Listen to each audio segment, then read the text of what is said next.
This past week, the Jewish religion observed Yom Kippur, which is a day of reflection, deep introspection.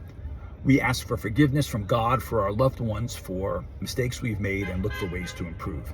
And in the days leading up to Yom Kippur, just by coincidence, I had been kind of realizing a big mistake that I've been making. This is no joke. And it came about through a discussion with a couple of staff members. Now, you can't have a successful practice for 30 years without listening to patients, treating them with respect and with kindness.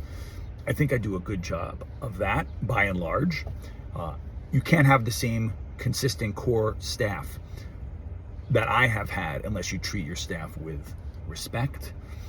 I don't think I'm critical of my staff, but I have had this thing ever since I was a kid, where if somebody picked on me, I remember starting in a new school in 4th grade, and there was this one kid who just picked on the new kid. And I fought for myself. I don't know where it came from, but I fought for myself. And to this day, if I hear somebody being picked on, it really gets to me. I don't know where it comes from. I'm no Superman. I have plenty of faults. But if I'm in a store and I hear somebody speaking rudely to the staff of the store, I will get involved to my own peril.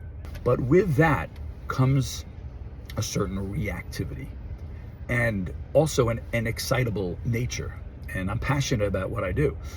But in my office, there are times, and one of the staff members came to me recently and said that when she just started, she told me that the air conditioner wasn't working, and that my response was like, "You got to be kidding me." Now, she knew that I was not mad at her. I was mad that the air conditioner wasn't working, but she was taken aback by my tone. And she said her father yelled at her when she was a little girl, and that's what made her actually, she said, shut down.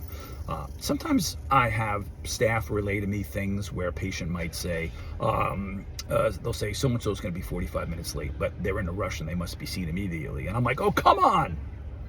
And my staff, I think doesn't like when I raise my voice, even though they know that I'm not ridiculing them.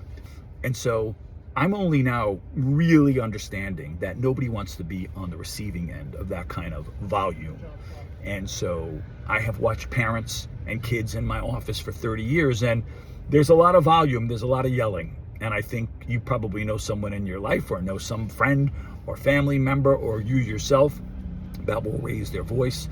When my kids were young, I would yell at them, and sometimes I think it was justified, and sometimes it probably wasn't. And so I just want to kind of share my reckoning that sometimes the tone of voice is equally as important as the content of what you're saying. So on the Day of Atonement, I am atoning for my tone, and I'm going to try to work harder in the coming Jewish New Year in this area. I hope this helps somebody.